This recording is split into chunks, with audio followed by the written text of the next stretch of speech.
What if the lockdown that we've suffered through, the lockdown that has brought about now 40 million job losses, what if it didn't even save lives? Now, I understand that this is a controversial thing to even ask, but we have to, especially because I am not the least bit convinced that we will not see a request for a second round of lockdowns come this wintertime or to coincide with the flu season.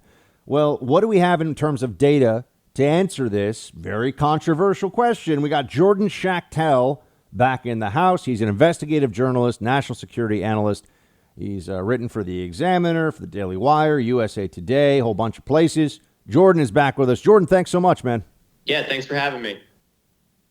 So I want to pose this question to you. And just before we get to that, they said we needed 1 million ventilators, and we needed nothing even close to that. They said we were going to overwhelm the hospitals, nothing even close to that. 500,000 to 2.5 million dead, not even close. I mean, so many of the things we were told by the experts were wrong. But the one thing that they seem certain, is that the lockdowns would save lives. What do you say to that? And what can you tell us about it?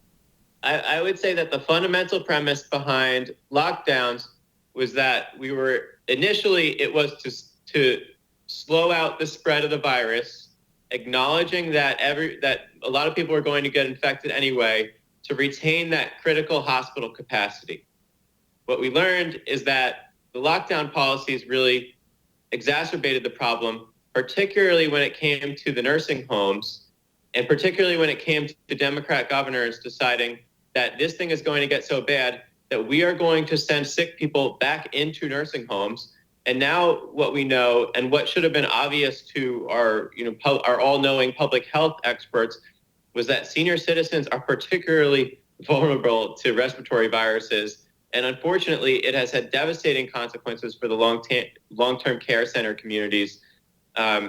You saw this happen in New York City, in New Jersey, in Pennsylvania, and every state where they issued these orders, the nursing homes were absolutely devastated. When it comes to lockdown in particular, the CDC issued a report this week basically acknowledging that the infection fatality ratio is at least 14, 15 times lower than the initial World Health Organization prediction of 3.4%.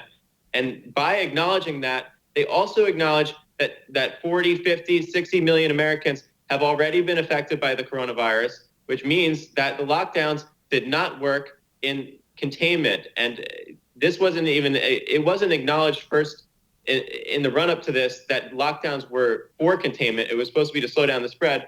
But if you saw it from Fauci, from Birx, from Governor Cuomo, Governor Murphy, New Jersey, they went on to claim when they moved the goalposts that lockdowns were stopping the spread, and that was never true. And the CDC has basically acknowledged that. Do we have any way of looking at the data about nationwide, particularly hospitalizations, because that coincides with severe infection, asymptomatic infection, for example? I mean, that's a much less serious issue. And it's also one you're never going to be able to properly test and trace, as they say. But it seems like we had a surge in infections and then a drop off.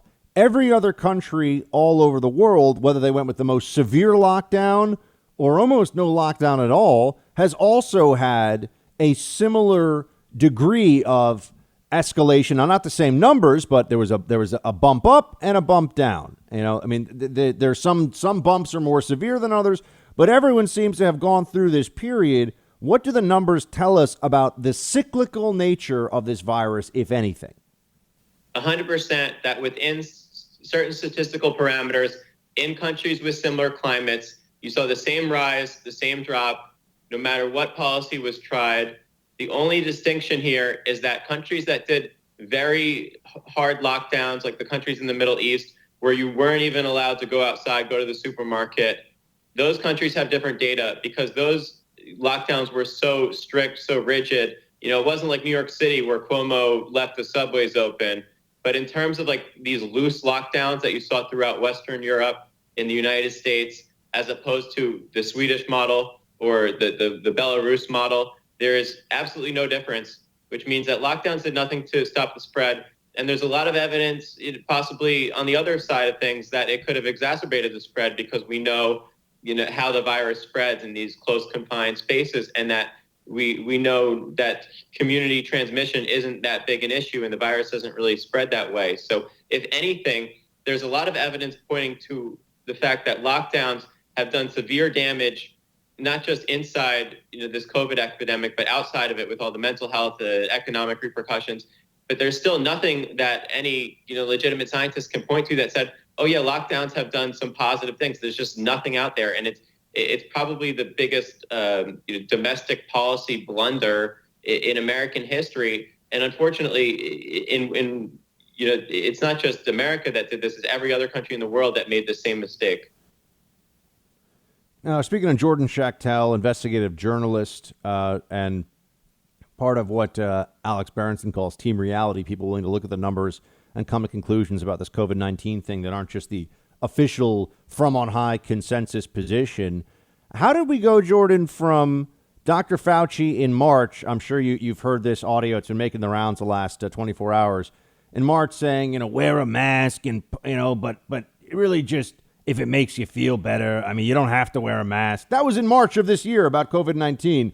Now, if you don't wear a mask, you're basically a monster who wants old people to die, including wearing a mask out in the open by yourself. I mean, I see people sitting with 100 yards of social distance on all sides in Central Park who have a mask on. How do we go from one to the other? It is public health officials refusing to acknowledge the mistakes they've made in the past and are basically doubling down on the hysteria and fear-mongering propaganda entirely not based in data. A lot of people point to East Asia and say, hey, there's not a lot of deaths in East Asia. But you have to remember that there are three primary underlying conditions from people that are outside the nursing homes who die of this virus, have three primary underlying conditions. First and foremost, it's obesity.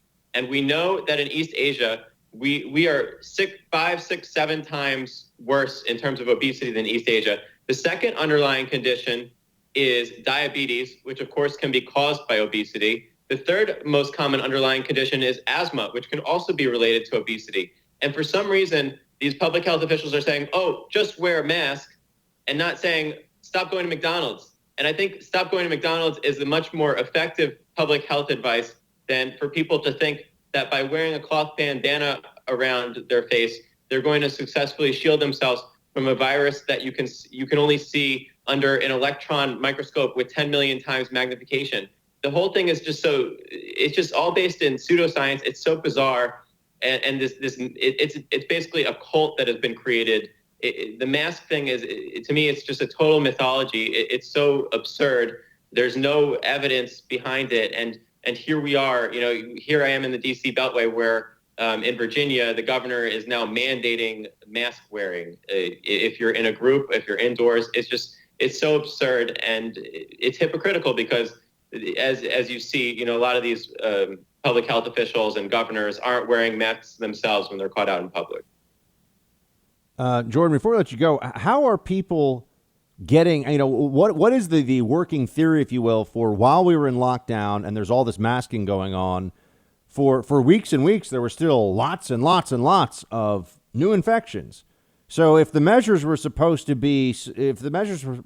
be helpful, how are people then still getting infected? Do we have any data? Do we have any way of knowing that?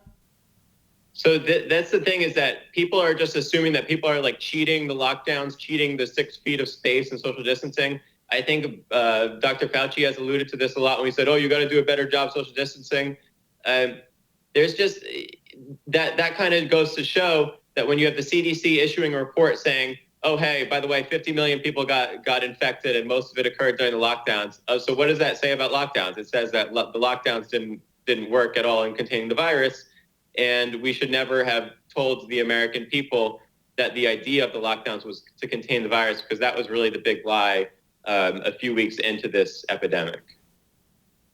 Jordan, thanks so much for joining us, and thanks for being willing to ask questions that people like you and me have been shouted down for months now. We appreciate it. Thanks for bringing all your research here. Yeah, thanks for having me.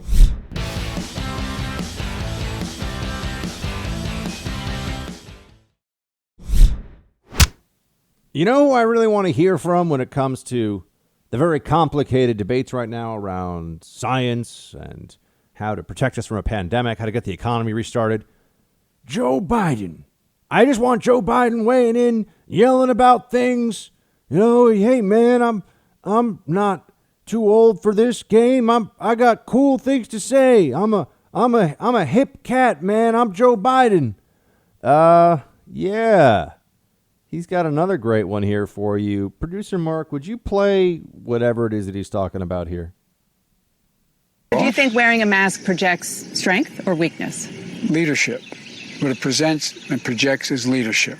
Presidents are supposed to lead, not engage in folly and be falsely masculine. It reminds me of the guys that I grew up with playing ball. They'd walk around with a ball in their hand, but they didn't like to hit very much. Yeah, they walk around with a ball in their hands, but they don't like to hit very much. You know, you got three roosters on top of a barn, and all of a sudden a hippopotamus waddles by, and he's like, "Hey, man," and they're like, "What?" Does anyone know what Joe Biden's talking about? Carried a ball, but they don't like to hit? What? Usually people that, like, if you see me walking around with a football, I want to throw a football. What is he? Producer Mark, am I missing something? Does this make sense? No, it makes absolutely no sense. You're right. Hey, man, I'm walking around. I got a ball, and I got, two balls in the hand is worth a bird in the bush. 7 little chipmunks sitting on a branch, eating a lot of acorns. Stepping in my office, Joe Biden style. This is just nuts. They want to make this guy president of the United States. He's the guy. Oh, boy. That's right. If only we would listen to Joe Biden, everything would have been so much better. Oh, man, I just so thoroughly disagree with them, but we're going to have to beat them in the election, folks. We're going to have to beat them in the election. And we also have to try to get the truth out. I'm not one who believes that we're going to get really close to accountability for the Russia collusion, delusion, and Russiagate and all this stuff. I don't think that we're likely to see anybody who was involved punished. I just don't think that's going to happen. I hope I'm wrong. And some people have been fired from the FBI. There have been some people punished, but I mean, if you're talking about handcuffs on, in the NYPD, it's called them the bracelets. Put the bracelets on them. But handcuffs on and frog marched out of the office or out of the home. I don't think you're going to see that happening. And I think the best we can hope for is to get as much of the truth out as possible so that people can at least, who care about this, and I don't even know how many there will be who view this as an issue that will determine their voting one way or the other. But for the people who care about this, they'll have the facts present and they'll be able to, know what really happened with Russia collusion stuff. Here is Eric Swalwell is a liar who is perhaps most famous for his on-air flatulence. That's right. If you recall, that was a thing that happened. And it pretty much blew up the internet. You could say it had its day there, but the Eric Swalwell line here has been to go on MSNBC and other CNN, other friendly left-wing anti-Trump media outlets, and just always act like, oh, from what I'm seeing behind closed doors, I know that there's really bad stuff about this Russia collusion, and just you wait. Now he's part of the team that's opposed to additional information getting out there. Transparency on Russia collusion gate is a bad thing for the libs. That's been a consistent theme all along. Here is Swalwell talking about all this. Play 14. He's trying to set up the argument he's going to make in November that the election was rigged. We saw him do this in November 2016 when he was saying it was going to be rigged, and it was being rigged in his favor, which is why I think the Obama administration was slow to response. He'd gotten in their head, and they did not respond to what Russia was doing quickly enough. But he's trying to seed that argument so if he does lose, he can go to the courts, he can stoke anxiety and uncertainty around the result, and really, for the first time in American history, hang an asterisk around the peaceful transfer of power. But Americans want to vote from home. 71% of Americans want to do what service members have done since the Civil War, as you point out, what service members do right now in Afghanistan. If it's safe enough to do in Afghanistan, it should be safe enough in communities that do not yet have COVID under control. You know there's a problem here because the Democrats are so desperate to set up this enormous change into our national election. You know, there's a theme here, my friends. There's a pattern. First of all, they don't want transparency on Russia collusion, as I said. And note that they went from, why are you unmasking people? Don't do that. I'm sorry, unmasking the unmaskers. Why are you unmasking the unmaskers? People like, Samantha Power and Clapper and Brennan and all these people that were Obama intel, intel chiefs, or even in the case of Samantha Power, a appointee U.S. ambassador to the United Nations. Somehow she needs to know, about General Flynn conversations. Oh, sure she does.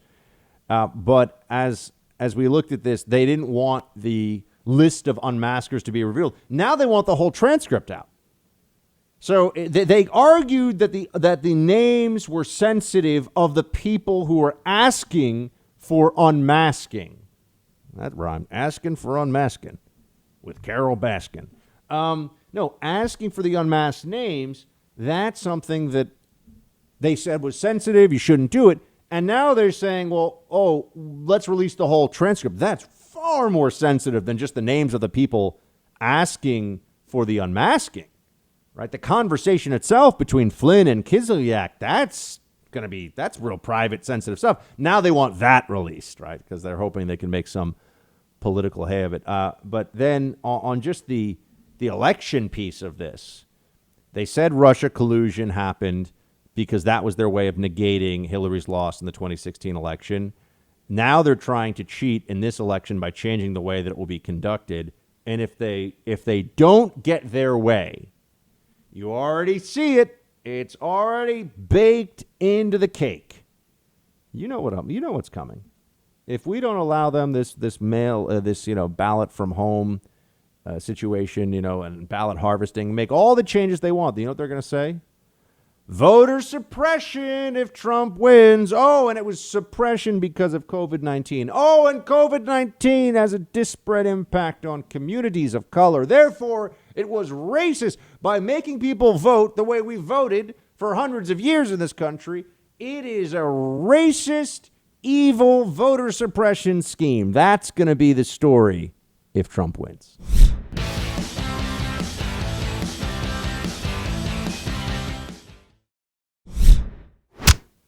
So we had some more tough jobs numbers, but we knew the jobs numbers would be bad. They're going to keep being bad until the country reopens. It's beginning, but it's not happening nearly fast enough. You got 40 million people have lost their jobs across the United States. I want to bring on a member of Congress who understands that we have to get the American people back to work. We now are joined by Congressman Chuck Fleischmann. He is from Tennessee, where he represents the 3rd District, including Chattanooga. Thank you so much, Congressman. We appreciate it. It's a great pleasure to be with you, sir. Thank you. Good afternoon. So first off, we like to, whenever we talk people in states across the country, different guests, we like to just get a sense for the ground truth of how is Tennessee handling both the COVID crisis, but also what's it looking like for small businesses and for folks that are trying to, deal with this economic crisis as well?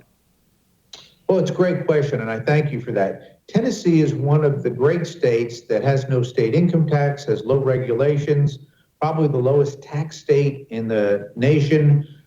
In addition to that, before the COVID situation, it's a right-to-work state. So it's been booming. We've attracted businesses from literally all over the world. So it's been a very fertile environment for businesses to come to Tennessee, thrive in Tennessee, and stay in Tennessee.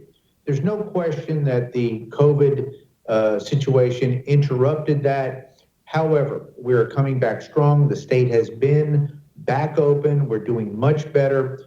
But there's a disruption effect in Tennessee and, of course, around the nation that needs to be dealt with.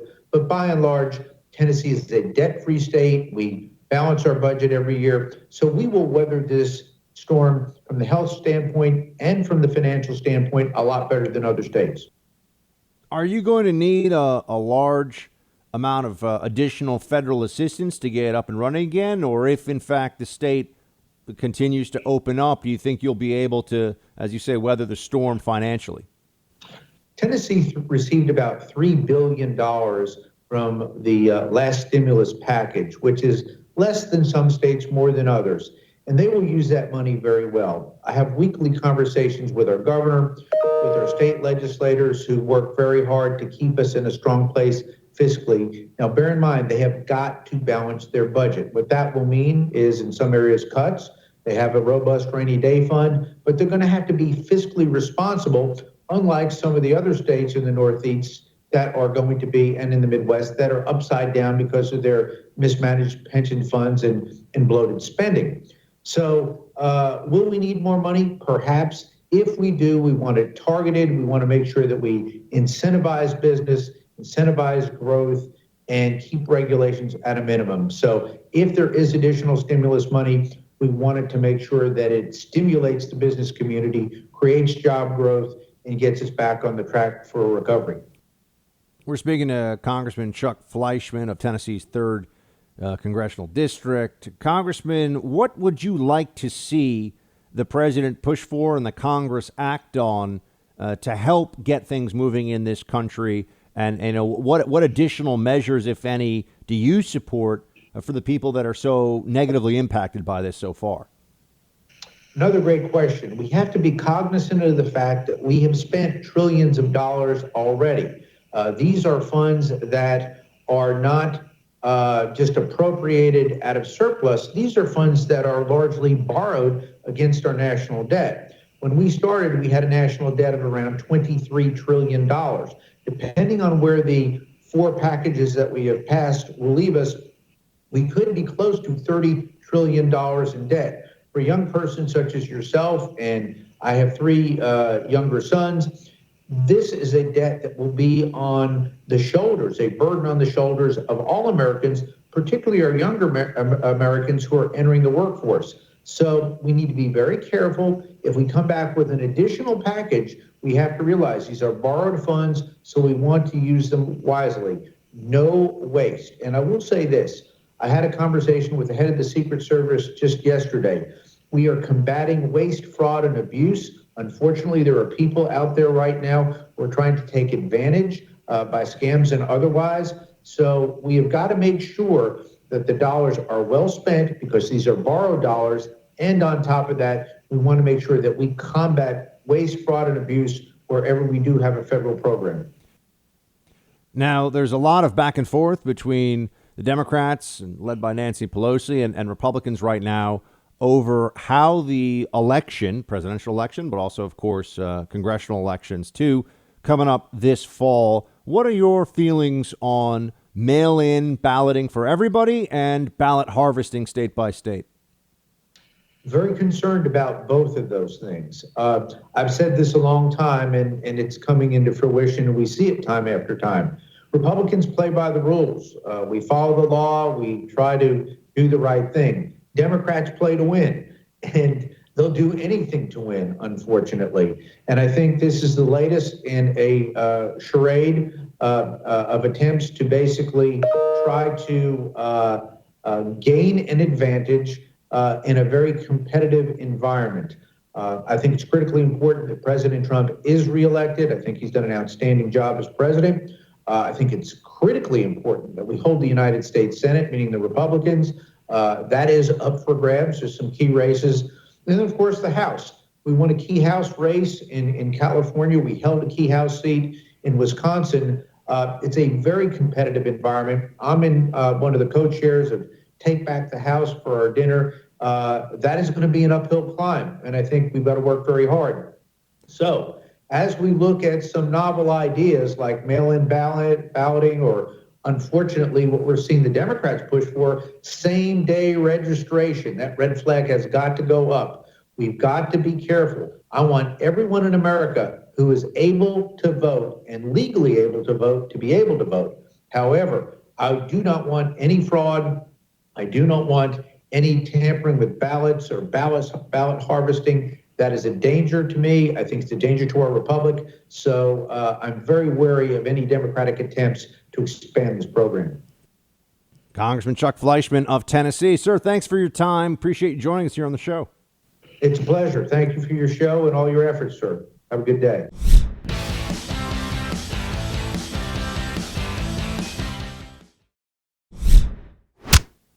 I mean, in my opinion, Trump is really behind the eight ball right now. He knows that unless they fix this election, unless his party does voter suppression and stops mail-in voting and is unsuccessful in his culture war that he's going forward with, that they will lose. And the Senate will go Democrat, the House will stay Democrat, and the president will be a Democrat. He knows that. So he is scared of that.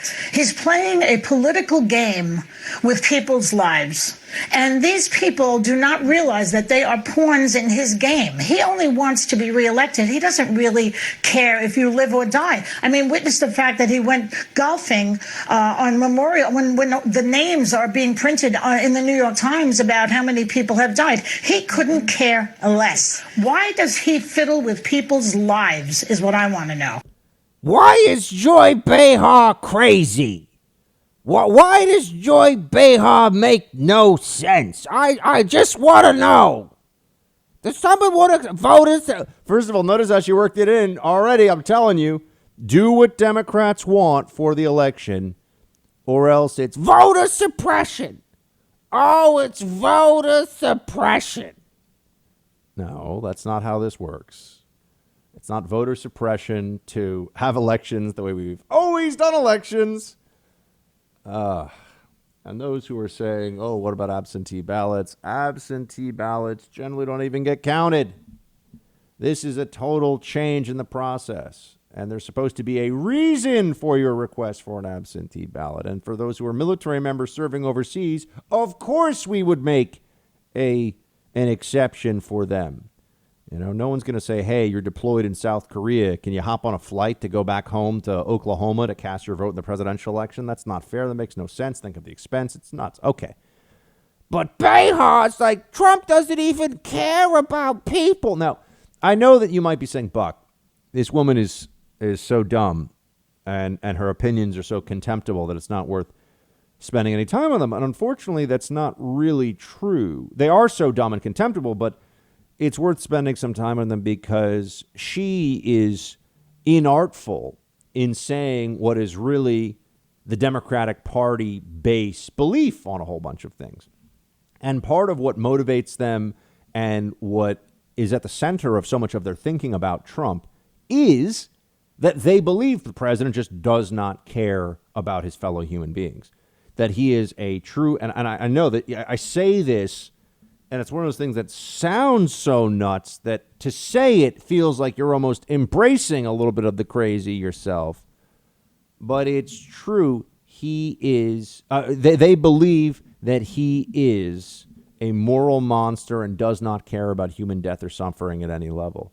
And that is central to all of their, because that justifies everything, right? If you're living in Stalin's Soviet Union, is lying about the Soviet government or lying to the Soviet government or working with the press to, not that there really was a press, but, you know, let's assume, other than Pravda, would it be a moral thing to use immoral means to take down a monster like Stalin? Yeah, of course.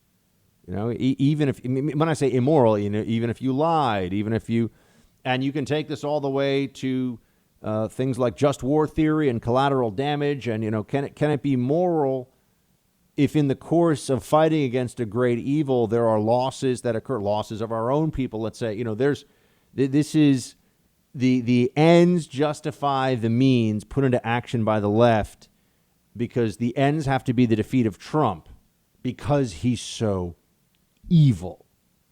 It's not that they disagree with him. It's not, and it's fascinating to see how the things that they promised would happen if Trump was in office, about how the economy would just be destroyed. And don't say, oh, but what about COVID? One of the only reasons that we may be able to get out of this somewhat in one piece as a country, even with the horrifically bad decision making and leadership on this, and include really at all levels. But one of the reasons is that the entire global economy is so depressed. And there is, when you look at currency and market share and things like this, there are some zero-sum aspects to this. There are some components of this that are more, we're in a better position because the whole world is suffering at the same time. But that also is a huge data point for this isn't Trump's fault. It's not like Europe was fine and America got crushed by this. Everybody's been badly, economically, at least, very badly hit by this. And a vast majority of places have suffered far too much death and loss from it. But if they start from this premise that, not just the premise that Trump is evil, but also they don't care that their predictions about him for the years up to this were wrong, because the results of his presidency don't matter because he's so evil. You see how that this is a central belief. So when they say things like he doesn't care about people dying, and Joy Behar, who hasn't read a book in probably 20 years, she's out there spewing this stuff about him. But this is really on the left, the consensus belief that President Trump is an evil man. They really think that. They believe that to be true. And that means that everything else is justified, including all of their changes. They're just demands about voting, and their demands about what needs to happen going forward. By the way, I liked what Kellyanne Conway said about this. She's Ms. Conway she's got some fight in her. Play clip 15. Why are we presuming 5 months beforehand that people predominantly or exclusively are only going to want and be able to vote by mail? People are very proud to show up and go to the polls. They really are. I mean, they wait in line at Georgetown Cupcake for an hour to get a cupcake. So I think they can probably wait in line to do something as consequential and critical and constitutionally significant as cast their ballot. And the other thing that concerns me is very simple. The Democrats don't like their candidate. They didn't want Joe Biden to be their nominee, so they're looking for any which way they can to find other methods by which to make him more appealing to the voters, I suppose. They're looking for whatever they can do. Notice how she says they don't like Biden as a candidate. That's that's obviously the case. Oh, Biden, though, when asked about, I thought this was really remarkable. When asked about his mental fitness, he goes on offense against Trump. He's like, hey, man, when someone decides that he's gonna come into your house and start, cooking a steak, and you say, hey, man, what about playing a game of a bridge? And he's like, what? And I'm like, oh. And then I take a nap, whatever it is whatever it is that Biden's saying. He goes on offense against Trump here. Play clip 18. Look, talk about a guy who's missing a step. He's missing something, man. I don't want to get down into giving him nicknames, but this is a fellow who looks like he's having trouble controlling his own emotions. What worries me is, all this stuff about Biden's hiding. Well, the fact of the matter is, it's working pretty well so far doing the rules. He's behind in almost every state. Doesn't mean it's going to be that way come November, but the idea that he seems to get more erratic the more he feels like he's behind the curve. A little bit more and more like gurgling with Gergen over here at CNN. Remember that guy? Ford, Nixon, Reagan. Let's go to David Gergen with an analysis of the Trump versus Biden campaign. Anderson Cooper. Oh, yes. Let's go to David Gergen. He's worked for the last 15 presidents in a row. Situation and Ford and Reagan and the White House and Watergate and I can do the hit for gurgling Gergen. I don't know why they don't just pay me. David can stay home. He can just give me a cut. Thanks, Anderson, Nixon and Ford and Reagan. Yep, that's what you got. That's what you get from Biden too. Basically, it just sounds a little different.